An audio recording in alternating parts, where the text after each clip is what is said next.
સૌરાષ્ટ્રની સંસ્કારી અને શૌર્યવંતી ધરતી પર બહારવટુ એ કોઈ સામાન્ય લૂંટફાટ કે ડાકાબાજી નહોતી. બહારવટુ એ અન્યાય સામેનો પોતાના હક માટેનો અને સ્વાભિમાનની રક્ષા માટેનો એક સશસ્ત્ર સંગ્રામ હતો કે જ્યારે કોઈ રાજા કે શાસક પોતાની પ્રજા સાથે અન્યાય કરે, જમીન કે ગ્રાસ પડાવી લે, ત્યારે રાજપૂતો અને કાઠી દરબારો હથિયાર ઉપાડી બહાર નીકળી જતા, એટલે કે રાજ્યની હદ બહાર જતા હતા અને ન્યાય ન વળે ત્યાં સુધી લડતા હતા. મિત્રો, આવા બહારવટીઓમાં પણ બે પ્રકાર હતા. એક એવા કે જે પ્રજાને રંજાડતા હતા અને બીજા એવા કે જે પ્રજાના રક્ષક બનતા, સ્ત્રીઓનું સન્માન કરતા અને માત્ર રાજસત્તા સામે જ લડતા. જોગીદાસ ખુમાણ એ બીજા પ્રકારના, એટલે કે પવિત્ર બહારવટિયાના શિરોમણી હતા. તેમનું બહારવટું વેરભાવનું નહીં, પણ ટેક અને મર્યાદાનું બહારવટું હતું. મિત્રો, જોગીદાસ ખુમાણનો જન્મ કાઠિયાવાડ સૌરાષ્ટ્રના ભાવનગર જિલ્લાના તાબા હેઠળ આવતા સાવરકુંડલા, એટલે કે અત્યારનું કુંડલા, આ વિસ્તારના કાઠી દરબાર પરિવારમાં થયો હતો. તેઓ સૂર્યવંશી શાખાના ખુમાણ કાઠી હતા. મિત્રો, તેમના પિતાનું નામ હાદા ખુમાણ કે જેઓ કુંડલાના જાગીરદાર હતા. માતાનું નામ રાજબાઈ કે જેમને જોગીદાસને સંસ્કાર અને વીરતાના પાઠ નાનપણથી જ આપ્યા હતા. તેમની વંશાવલીની વાત કરીએ તો કુંડલા અને તેની આસપાસના 24 ગામો ખુમાણ કાઠિયાઓની સંતાન નીચે હતા અને હાદા ખુમાણ અને તેમના ભાઈઓ આ જમીનના સાચા માલિકો હતા. મિત્રો, નાનપણથી જ જોગીદાસ નમ્ર, પરોપકારી, નિડર અને ભગવદ ભક્ત હતા.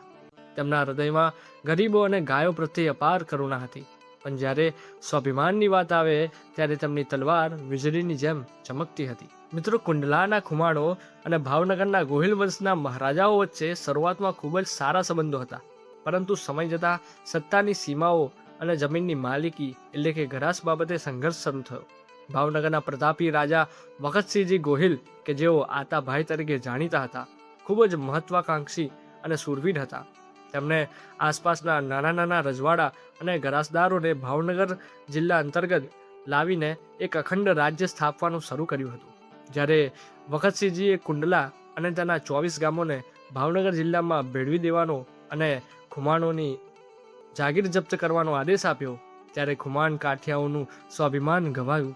હાદા ખુમાણ કે જે જોગીદાસના પિતા હતા, આ અન્યાય સહન કરી શક્યા નહીં.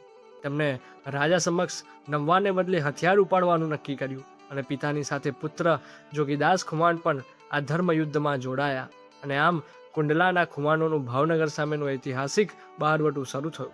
મિત્રો, જોગીદાસ ખુમાણે બહારવટે નીકળતા પહેલા પોતાના સાથીદારો અને સૈનિકો માટે કેટલાક કડક નિયમો બનાવ્યા હતા. અને મિત્રો, આ નિયમો જ સાબિત કરે છે કે તેઓ લૂંટારા નહીં, પણ એક સંત હૃદયના વીર હતા. નિયમો જોઈએ ને તો પહેલામાં હતું કે સ્ત્રીઓનું સન્માન, કે યુદ્ધ કે લૂંટ દરમિયાન કોઈ પણ સ્ત્રી, પછી તે દુશ્મનની પત્ની કે પુત્રી કેમ ન હોય, તેની સામે આંખ ઊંચી કરીને જોવું નહીં. સ્ત્રીઓને માતા સમાન ગણવી.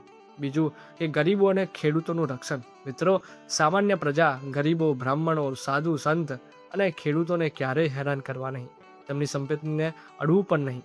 ત્રીજું, માત્ર રાજસત્તા સામે લડાઈ. મિત્રો, બહારવટાનો ઉદ્દેશ્ય માત્ર ભાવનગરના રાજાને ઝુકાવવાનો અને પોતાના ગ્રાસ પાછો મેળવવાનો હતો, પ્રજાને લૂંટવાનો નહીં. ચોથું, ગાયોની રક્ષા. ગૌવંશ પર ક્યારેય આળ ચાવવા દેવી નહીં. મિત્રો, જોગીદાસ ખુમાણનું બહારવટું વર્ષો સુધી ચાલ્યું. ગીરની ઝાડીઓ, ડુંગરાઓ અને કોતરો તેમનું ઘર બની ગયા.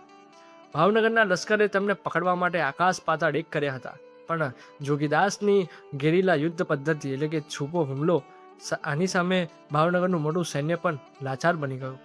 મિત્રો, એકવાર ભાવનગરના કુશળ સેનાપતિ બોકાભાઈ લશ્કર લઈને જોગીદાસને ઘેરવા આવ્યો.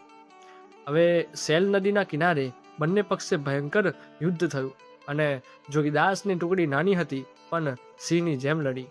તેમણે ભાવનગરના સૈન્યના છક્કા છોડાવી દીધા અને ત્યાંથી વ્યૂહાત્મક રીતે બહાર નીકળી ગયા. મિત્રો, જોગીદાસ માટે ગીરનું જંગલ તો ભૂમિઓ જેવું હતું. ગીરના માલધારીઓ અને નેસડાના લોકો જોગીદાસને ભગવાનની જેમ પૂજતા હતા, કારણ કે જોગીદાસ તેમને લૂંટતા નહીં, પણ તેમનું રક્ષણ આપતા હતા.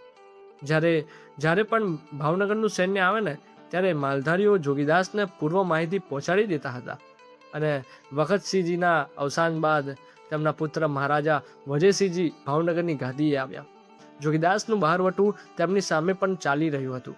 અને જોઈએ ને કે આ વેર એટલું પવિત્ર હતું કે બંને પક્ષો એકબીજાના કટ્ટર દુશ્મન હોવા છતાં એકબીજાની વીરતા અને મર્યાદાના આશિક હતા. મિત્રો, આપણે અમુક પ્રસંગથી જોઈએ કે શું થયું હતું. પ્રસંગ એક બતાવે છે કે મહારાજા વજયસિંહના પુત્રનું લગ્ન. મિત્રો, જ્યારે વજયસિંહના કુંવરના લગ્ન હતા ત્યારે જોગીદાસ ખુમાને બહારવટાની વચ્ચે પણ દુશ્મની ભૂલીને એક કાઠી દરબાર તરીકે કુંવર માટે કિંમતી પહેરામણી એટલે કે ભેટ અને આશીર્વાદ મોકલ્યા હતા. વજયસિંહજી આ જોઈને ગદગદ થઈ ગયા હતા. બીજો પ્રસંગ બતાવે છે કે વજયસિંહની છાતી પર પગ. મિત્રો, એક લોકવાયકા મુજબ એકવાર મહારાજા વજયસિંહજી જંગલમાં શિકારે નીકળ્યા હતા અને પોતાના સૈન્યથી છૂટા પડી ગયા હતા અને જોગીદાસ ખુમાને તેમને એકલા જોયા. હવે જોગીદાસ ધારે તો વજયસિંહને જીવ લઈ શકતા હતા, પણ તેમને તેમ ના કર્યું. તેઓ વજયસિંહની સામે ગયા. વજયસિંહજી ઘોડા પરથી નીચે પડી ગયા. જોગીદાસે તેમની છાતી પર હળવેથી પગ મૂકીને કહ્યું, મહારાજ, ધારું તો અત્યારે જ તમારું માથું વાઢી શકું છું, પણ હું ઘરાસ્યો છું, ખૂની નહીં. મને મારો હક જોઈએ છે, તમારો જીવ નહીં. વજયસિંહજીએ જ્યારે આ જોયું ને કે જોગીદાસની જે મર્યાદા જોઈ, તેમને મનોમન સલામ કરી. મિત્રો, જોગીદાસના બહારવટાનો સૌથી સુવર્ણ પ્રસંગ તો ત્યારે આવે છે જ્યારે ભાવનગર જિલ્લાના એક ઉચ્ચ અધિકારી કે સેનાપતિના પરિવારની સ્ત્રીઓને બંધક બનાવી હતી, અથવા તો તેઓ આકસ્મિક રીતે તેમના કબજામાં આવી ગયા હતા. બીજા કોઈ લૂંટારા હોત તો અનર્થ થઈ જાત, પણ જોગીદાસ ખુમાને એ સ્ત્રીઓને પોતાની સગી બહેન અને દીકરીની જેમ રાખી. તેમના ખાવા પીવાની અને રહેવાની અલગ વ્યવસ્થા કરી. એટલું જ નહીં, જ્યારે તેમને સન્માનપૂર્વક પાછી મોકલવામાં આવીને ત્યારે જોગીદાસે એક ભાઈ તરીકે તેમની ઓઢણીમાં સોના મહરો બાંધીને કાપટું એટલે કે ભેટ આપ્યું હતું. અને આ ઘટના સાંભળીને ખુદ ભાવનગરના મહારાજા પણ બોલી ઉઠ્યા હતા કે ધન્ય છે કુંડલાની ધરતીને જ્યાં જોગીદાસ જેવો વેરી પાકે. મિત્રો, વર્ષો સુધી ચાલેલા આ સંઘર્ષને કારણે બંને પક્ષે મોટું નુકસાન થઈ રહ્યું હતું. પ્રજા પણ શાંતિ ઈચ્છતી હતી. મહારાજા વજયસિંહજી સમજી ગયા હતા કે જોગીદાસને યુદ્ધથી જીતવો અશક્ય છે, કારણ કે તેમની પાસે પ્રજાના આશીર્વાદ અને ગીરના ડુંગરાનું રક્ષણ છે. બીજી તરફ જોગીદાસ પણ ઉંમર લાયક થયા હતા અને તેઓ પણ લોહી વહેડાવવા માંગતા નહોતા. મિત્રો, બ્રિટિશ એજન્સીના અધિકારીઓ, પોલિટિક્સ એજન્ટ અને સૌરાષ્ટ્રના અન્ય પ્રતિષ્ઠિત રાજવીઓએ મધ્યસ્થી કરી અને ભાવનગરના મહારાજા વજયસિંહજીએ મોટું મન રાખીને જોગીદાસ ખુમાનને સન્માનપૂર્વક ભાવનગર દરબારમાં આમંત્રિત કર્યા. અને મિત્રો, રાજ દરબારમાં જોગીદાસ ખુમાનનું ભવ્ય સ્વાગત કરવામાં આવ્યું. વેરના વહાણા વહી ગયા અને બંને વીરો ભેટી પડ્યા. મહારાજા વજયસિંહજીએ ખુમાનોની ટેક રાખીને કુંડલા અને તેની આસપાસના ચોક્કસ ગામો જેમ કે આંબરડી વગેરે ગુજરાન માટે સન્માનપૂર્વક પાછા આપ્યા. મિત્રો, જોગીદાસ અને તેમના પરિવાર પરના તમામ કેસો પાછા ખેંચાયા. આમ એક લાંબુ, લોહિયાળ છતાં મર્યાદાવાળું બહારવટું ન્યાય અને સન્માન સાથે સમાપ્ત થયું. અને મિત્રો, સમાધાન થયા બાદ જોગીદાસ ખુમાને પોતાનું બાકીનું જીવન પ્રભુભક્તિ અને લોકકલ્યાણમાં વિતાવ્યું. તેઓ પરમ રામ ભક્ત અને સૂર્ય ભક્ત હતા. તેમનું અવસાન સાવરકુંડલા નજીકના ગામમાં થયું હતું અને આજે પણ સૌરાષ્ટ્રની પ્રજા તેમને એક આદર્શ પુરુષ તરીકે યાદ કરે છે. સાવરકુંડલા અને ગીરના વિસ્તારોમાં તેમની ખાંભીઓ એટલે કે સ્મારક અને કથાઓ જીવંત છે.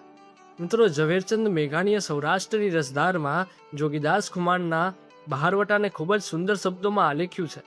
ચારણો અને બારોટોએ તેમની વીરતા પર અનેક દુહાઓ રચ્યા છે. એવો જ એક પ્રસિદ્ધ દુહો છે: કુંડલા સરખો કોટ, વજયસિંહ સરખો વાણિયો, જેની છાતી માથે ચોટ, ઈ તો જોગીદાસ જ જીલે ખુમાણ, ઈ તો જોગીદાસ જ જીલે ખુમાણ. મિત્રો, જોગીદાસ ખુમાનનો ઇતિહાસ એ વાતનું જીવંત ઉદાહરણ છે કે શત્રુતામાં પણ જો સંસ્કાર, ટેક અને મર્યાદા જાળવવામાં આવે તો ઇતિહાસ તમને ડાકુ નહીં પણ વીર પુરુષ તરીકે અમર કરી દે છે. અને આ સૌરાષ્ટ્રની ધરતીના સાચા સપૂતની સચોટ અને ગૌરવશાળી ગાથા છે.